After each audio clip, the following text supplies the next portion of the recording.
안녕하세요. 저는 이화여대 휴먼기계바이오공학부에 있는 류석창입니다. 기계공학적 관점에서 로봇공학을 공부하고 있고 주로 새로운 개념의 수술 로봇을 설계하는 연구를 하고 있습니다. 그런데 이렇게 수술이라는 의료 분야에 공학기술을 응용하다 보니 코로나19라는 범유행과 그 영향에 대해서 남다른 관심이 있습니다. 제가 하는 연구가 코로나 이후에도 사회적으로 큰 의미가 있을까 하는 개인적인 고민에서 시작했는데요. 오늘 이에 대한 저의 생각을 말씀드리고 싶습니다. 여러분들도 아시다시피 지난 1년간 지속되어 온 코로나19 사태로 인해 일상의 많은 것들이 변했습니다. 밖에 나갈 때는 마스크를 써야 하고 사람들이 붐비는 곳에 가는 것을 꺼리고 있습니다. 수업과 회의는 주로 비대면으로 이루어지고 식당을 가기보다는 배달해서 먹는 것이 일상이 되었습니다. 빨리 코로나19가 해결되기를 바라면서요.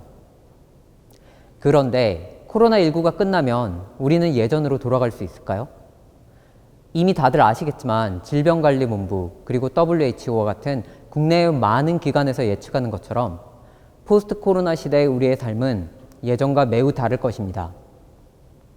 건강과 위생에 대한 경각심이 높아졌기 때문에 더 많은 비대면, 비접촉, 그리고 무인 서비스가 우리 일상에 자리 잡을 것입니다.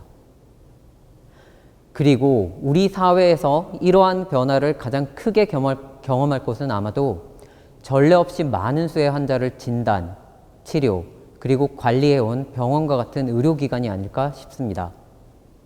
비록 정부의 주도하에 의료진들이 코로나19에 잘 대응해 왔지만 우리가 일상에서 경험한 것처럼 병원에서도 기존의 방식과 시스템이 범유행에 적합하지 않다는 것을 배웠을 것이고 앞으로 이를 해결하고 적용할 것입니다.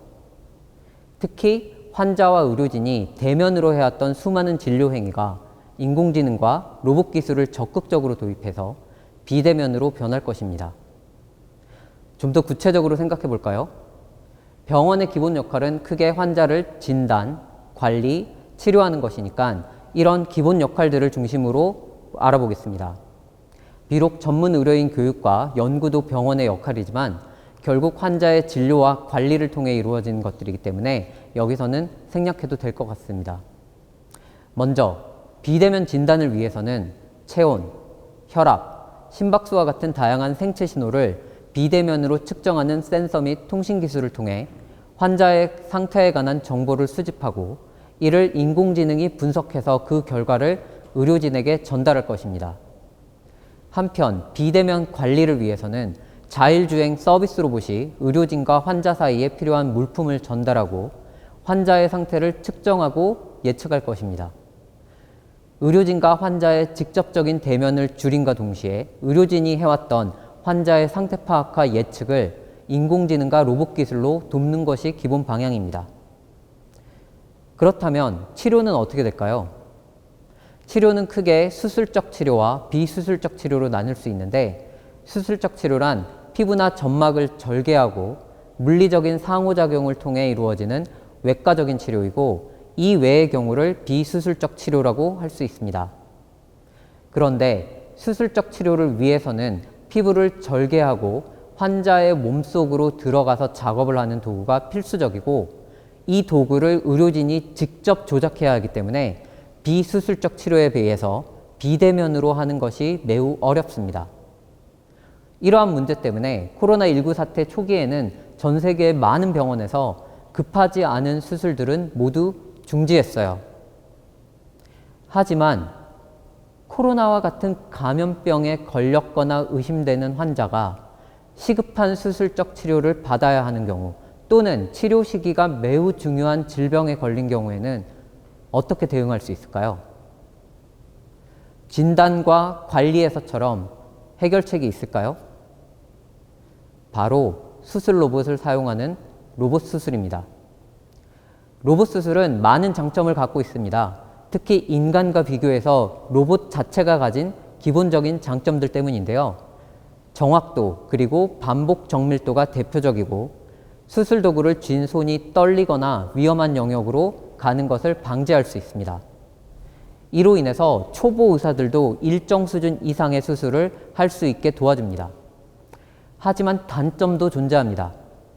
높은 수술 비용과 상대적으로 긴 수술 시간이 대표적입니다. 게다가 로봇 수술이라는 것은 개념적으로는 복강경 수술에 로봇 기술을 적용한 것이라서 의료적 측면에서는 탁월한 장점이 없다는 비판도 받아왔습니다. 그런데 이런 비판들이 최근에는 줄어들고 있고 오히려 로봇 수술이 주목을 받고 있는데 로봇 수술에서만 가능한 원격 수술 때문입니다. 여기서 원격 수술이란 의사와 환자가 서로 거리를 둔 상태에서 수술한다는 것으로 비대면 수술의 핵심 기술입니다. 환자의 몸에 들어가서 수술을 하는 도구는 환자 옆에 위치한 로봇 팔에 달려 있고 의사는 멀리 떨어진 곳에 앉아서 카메라가 전달하는 영상을 보면서 조이스틱을 통해 로봇과 도구를 조작하면서 수술을 합니다.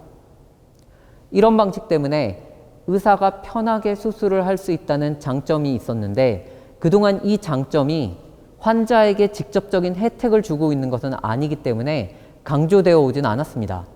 그런데 코로나19로 인해서 이제는 이 특징이 로봇 수술의 대표적인 장점 중 하나로 인식되고 있습니다. 그렇다면 현재의 수술 로봇은 포스트 코로나 시대를 대비하기에 충분할까요? 이견이 있을 수도 있지만 수술 로봇을 10년 이상 연구해온 제 관점에서 보면 아직은 완벽하지 않습니다. 이는 로봇 수술이 전체 수술에서 차지하는 비율이 그동안 급증해 왔음에도 불구하고 여전히 전체의 15% 내외라는 최근의 연구 결과로부터 설명할 수 있습니다. 다른 말로는 나머지 85%에 해당하는 수술은 여전히 의사가 환자 옆에서 직접 도구를 잡고서 수술을 한다는 얘기입니다. 이미 코로나19 범유행을 경험한 의사, 환자, 그리고 수술을 돕고 있는 간호사 모두에게 매우 부담스러운 일입니다. 그러면 왜 로봇 수술은 이토록 제한되어 있고 이 문제를 해결하려면 어떻게 해야 될까요? 우선 조금 전에 말씀드린 것처럼 현재의 로봇 수술은 기존의 복강경 수술에 로봇 기술을 적용한 것이고 오히려 수술 도구의 크기는 커져서 그 적용 범위가 복강경 수술의 그것보다 커지기 매우 어렵습니다. 여기에 높은 비용과 상대적으로 긴 수술 시간이라는 단점을 감수하면서까지 굳이 다양한 분야에 적용할 필요가 없었습니다. 그런데 이 두 번째 이유는 원격 조작이라는 로봇 수술의 특징이 강조되면서 해결될 가능성이 우리에게 생겼습니다. 결국 복강경 수술에 기반해서 개발되었다는 그 한계점을 해결한다면 그 적용 범위를 획기적으로 확대할 수 있고 우리가 보다 안전한 비대면 수술을 일반화시킬 수 있을 것입니다. 따라서 포스트 코로나 시대의 수술 로봇은 그 적용 범위를 확대하는 방향으로 변화할 것이고 구체적으로 세 가지의 세부 변화가 동시에 또는 순차적으로 일어날 것으로 저는 예상합니다. 첫 번째, 수술 도구의 소형화 및 지능화. 두 번째, 보다 직관적인 조작법 또는 조작기. 그리고 세 번째로 새로운 도구와 조작법을 위한 효율적인 교육 시스템이 필요합니다. 수술 도구의 소형화 및 지능화에 대해서는 현재 꽤 많이 행해지고 있지만 아직 원격 수술이 적용되지 않은 척추 수술을 예로 들어보겠습니다.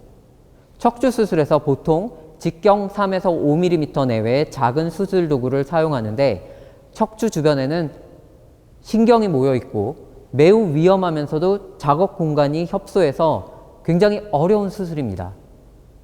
여기에 로봇 수술을 적용하려면 무엇보다도 먼저 현재 직경 5mm 이상인 로봇 수술 도구의 크기를 줄여야 하고 협소한 공간에서 다양한 방향으로 휘어질 수 있는 그런 조금 더 복잡한 구조를 가져야 됩니다. 동시에 이런 민감한 인체 조직에 큰 힘을 가하지 않으려면 작은 크기에서도 힘을 측정할 수 있는 센서를 갖고 있어야 됩니다. 다음은 소형화 및 지능화된 수술 도구를 보다 민첩하고 안전하게 사용할 수 있는 조작법과 조작기입니다. 말씀드린 것처럼 새로운 수술 도구는 일정한 길이에서 크게 휘어져야 됩니다. 그런데 이런 구조는 기존의 손목 운동에 기반해서 만들어 놓은 그런 수술 도구의 조작법을 그대로 적용하기에는 적절치 않습니다. 이 조작법이 개선되지 않는다면 새로운 도구를 적용한 수술 로봇의 사용법을 익히기가 어렵고 수술 도중에 실수할 경우 환자에게 심한 손상을 줄 수도 있습니다. 한 가지 안타까운 것은 보다 직관적이어야 한다는 그런 사실은 우리가 잘 알고 있는데 어떻게 하면 직관적인 조작법이 될 것인가, 조작기가 될 것인가, 이를 구현하는 방법은 아직 모호한 상황입니다. 그래서 제 개인적인 의견인데 의사가 손으로 다양한 조작기를 사용하는 동안 의사의 뇌가 어떻게 반응하는가에 대한 그런 기초적인 연구부터 필요하다고 생각합니다. 마지막으로 새로운 수술 도구와 조작법을 위한 효과적인 교육 시스템입니다. 병원의 기본 역할 중 하나였던 전문 의료인의 교육과도 연관된 내용인데요. 이해를 돕기 위해서 예를 들면 여러분들이 4인용 자가용 세단을 운전할 수 있다고 커다란 가스 탱크가 달린 탱크롤이나 캐러밴이 달린 캠핑카를 안전하게 운전할 수 있는 것은 아닙니다.